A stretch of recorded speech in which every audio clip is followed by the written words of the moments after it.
പത്തനംതിട്ട അടൂരിൽ കൊച്ചു കുഞ്ഞുങ്ങളുമായി എത്തിയവർ ഹർത്താൽ കുടുങ്ങിയതിനെ തുടർന്ന് പ്രതിഷേധം. ബാംഗ്ലൂരിൽ നിന്നെത്തിയ റിൻസി എന്ന യുവതി സമരക്കാർക്കെതിരെ പ്രതിഷേധിച്ചു. മണിക്കൂറുകളായി കുട്ടികൾക്ക് ഭക്ഷണം പോലും കൊടുക്കാൻ സാധിച്ചിട്ടില്ലെന്നും സമരക്കാർ മോശമായാണ് പെരുമാറിയതെന്നും അവർ പറഞ്ഞു.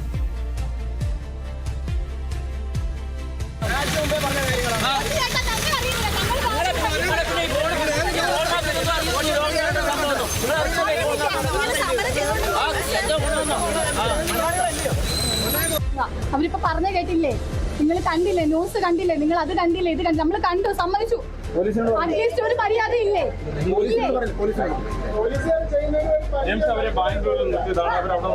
ഞാൻ പറയട്ടെ, ഇപ്പൊ ഞങ്ങൾ പോയി പോലീസിനോട് പറഞ്ഞു, അയാൾ പറഞ്ഞു കേട്ടോ, പിണറായിയോട് പറയുന്നു. എന്ത് പിണറായിയോട്? ഈ ഭരണം വന്നതോടുകൂടിയാണ് ജനങ്ങൾ ഇങ്ങനെ ആയിപ്പോയത്, മനസ്സിലായോ? ജനങ്ങൾ ഇങ്ങനെ ആയത് ഈ ഭരണം കൊണ്ടല്ല, വേറൊന്നും കൊണ്ടുമല്ല. ഇന്ന് ഞാൻ ഇവിടെ നിന്ന് പ്രവർത്തിക്കുന്നു, നാളെ എന്റെ ജീവൻ ഇല്ലാതാവുമെന്നും എനിക്ക് ഉറപ്പ്. എവിടെയായാലും ഞാൻ തുറന്നു പറയേണ്ടത് ഞാൻ തുറന്നു പറഞ്ഞിരിക്കും.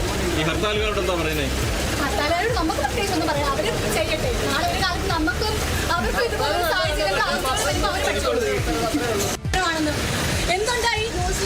ന്യൂസ് പ്രത്യേകം പറഞ്ഞിട്ടുണ്ട്, യാത്രക്കാർക്ക് തടസ്സം ഉണ്ടാക്കണമെന്ന്. KSRTC ബസ് വിടണമെന്നാ പറഞ്ഞത്. എന്തുകൊണ്ട് അവർ വിട്ടില്ല? ഞങ്ങൾ ഭക്ഷണം കഴിക്കാൻ ഞങ്ങൾ പൊടിക്കുഞ്ഞുങ്ങൾ കഴിക്കാത്തതാ കണ്ടോ? ഒരു ചിന്തിക്കാനുള്ള കഴിവില്ലേ? നാളെ ഒരു കാലത്ത് അവന്മാരെ വീട്ടിലാണെങ്കിൽ അവന്മാരെന്ത് ചെയ്തേ? അവന്മാരെ ഭാര്യമാരെല്ലാം ജോലിക്ക് പോകുന്നില്ലേ? സമരക്കാരോട് പറ, ഓട്ടോ പിടിച്ചു വിടാൻ പറ.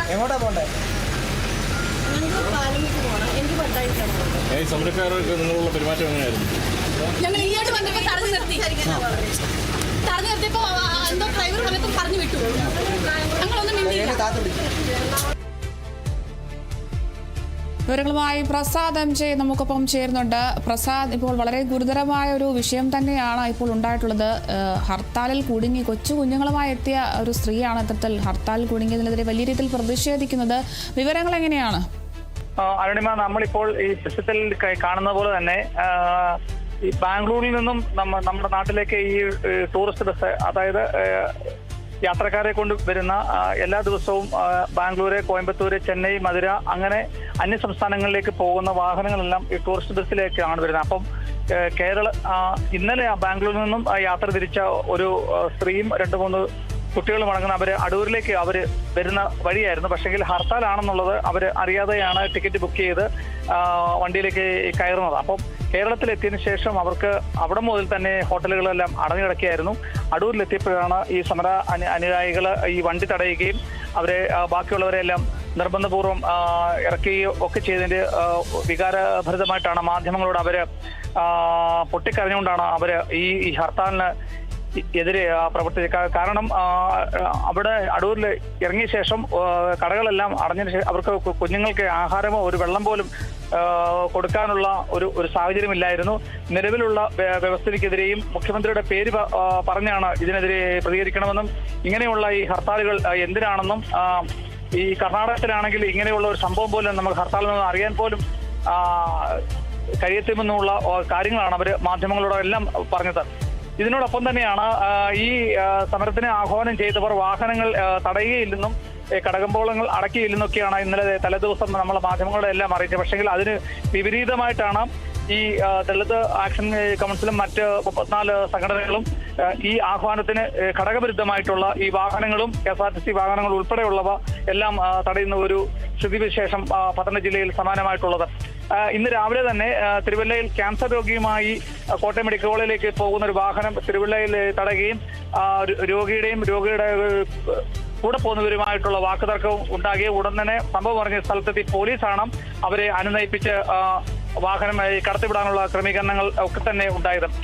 ഇതുപോലെ തന്നെ KSRTCയുടെ ദീർഘദൂര സർവീസുകൾ, അതായത് പത്തനംതിട്ട ടച്ച് പോകുന്ന എറണാകുളം, കോട്ടയം, തിരുവനന്തപുരം, പുനലൂര് അങ്ങനെയുള്ള വണ്ടികളെല്ലാം ഈ പത്തനംതിട്ട ഡിപ്പോയിൽ ഈ സാധുജന വിമോചന സമര സമിതി അംഗങ്ങൾ അവരെല്ലാം തടയുകയും തുടർന്ന് പോലീസ് എത്തിയാണ് ഈ വാഹനങ്ങൾ ദീർഘദൂര സർവീസുകൾ ക്രമേണ ചുരുക്കം ചില വണ്ടികൾ ഓടിക്കാൻ കഴിഞ്ഞിട്ടുള്ളത്. നമ്മളിപ്പോൾ നിൽക്കുന്ന പത്തനംതിട്ട ടൗണിലാണ്. ഇവിടെ ചില കടകൾ, അതായത് മെഡിക്കൽ ഷോപ്പും 1-2 ഹോട്ടലുകളും മാത്രമാണ് തുറന്നിട്ടുള്ളത്. ഇരുചക്ര വാഹനങ്ങളും അല്പം സ്വകാര്യ വാഹനങ്ങളും റോഡിൽ കൂടി ഓടുന്നത് ഒഴിച്ചാൽ ഇവിടെ ഹർത്താൽ പൂർണ്ണമാണ്. ഏകദേശം ഒരു 11:30 ആകുമ്പോഴത്തേക്കിന് ഈ വിവിധ സംഘടനകൾ ചേർന്നുകൊണ്ട് പത്തനംതിട്ട ടൗണിൽ ഒരു പ്രകടനം നടത്താനാണ് ഇപ്പൊ തീരുമാനമെന്ന് അറിയുന്നു അരുണിമ. ഇതിനോടൊപ്പം തന്നെ KSRTCയിൽ രാവിലെ തുടങ്ങിയ കുത്തിയിരിപ്പ് സമരം, സാധുജന വിമോചന സമിതിയുടെ സമരം ഇപ്പോഴും തുടരുകയാണ് അരുണിമ. ശരി, വ്യക്തമാണ്. എന്തായാലും വലിയ ഒരു ഗുരുതരമായ ഒരു വിഷയം തന്നെയാണ് ഇപ്പോൾ ലഭിക്കുന്നത്. ഈ ഒരു ഹർത്താൽ സാധാരണക്കാരായ ജനങ്ങളുടെ ജീവിതത്തെ എത്രത്തോളം ബാധിക്കുന്നു എന്ന് തന്നെയാണ് ഈ ഒരു വിഷയത്തിൽ നിന്ന് നമുക്ക് മനസ്സിലാക്കാൻ സാധിക്കുന്നത്. കൊച്ചു കുഞ്ഞുങ്ങളുമായി എത്തിയവരാണ് ഇത്തരത്തിൽ ഹർത്താലിനെ തുടർന്ന് പൊതുവഴിയിൽ ഇങ്ങനെ കുടുങ്ങിക്കിടക്കുന്നത്. ഹർത്താലാണെന്ന് അറിയാതെ എത്തുന്ന യാത്രക്കാരും വലിയ രീതിയിൽ ബുദ്ധിമുട്ട് അനുഭവിക്കുകയാണ്. കുഞ്ഞുങ്ങൾക്ക് ആഹാരം പോലും കൊടുക്കാൻ കഴിയാത്ത ഒരു സ്ഥിതിയിലേക്ക് ഇപ്പോൾ എത്തിയിരിക്കുന്നു എന്നതാണ് നമുക്കിപ്പോൾ അറിയാൻ കഴിയുന്നത്. എന്തായാലും ബാംഗ്ലൂരിൽ നിന്നെത്തിയ റിൻസി എന്ന യുവതിയാണ് ഇപ്പോൾ സമരക്കാർക്കെതിരെ പ്രതിഷേധിക്കുന്നത്. മണിക്കൂറുകളായി കുട്ടികൾക്ക് ഭക്ഷണം പോലും കൊടുക്കാൻ സാധിച്ചിട്ടില്ല എന്നും അതുമാത്രമല്ല സമരക്കാർ വളരെ മോശമായി പെരുമാറി എന്നൊക്കെയാണ് ഈ ഒരു യുവതിയുടെ ഭാഗത്തു നിന്നുണ്ടായ പ്രതികരണം. എന്തായാലും വളരെ ഗുരുതരമായ ഒരു അവസ്ഥ തന്നെയാണ്. ഇപ്പോൾ ഹർത്താൽ എത്രത്തോളം ബാധിക്കുന്നു എന്ന് തന്നെയാണ് ഈ ഒരു വിഷയത്തിൽ നിന്ന് മനസ്സിലാകുന്നത്. കൂടുതൽ വിവരങ്ങൾ നൽകിയത് പ്രസാദ് MJ ആണ്.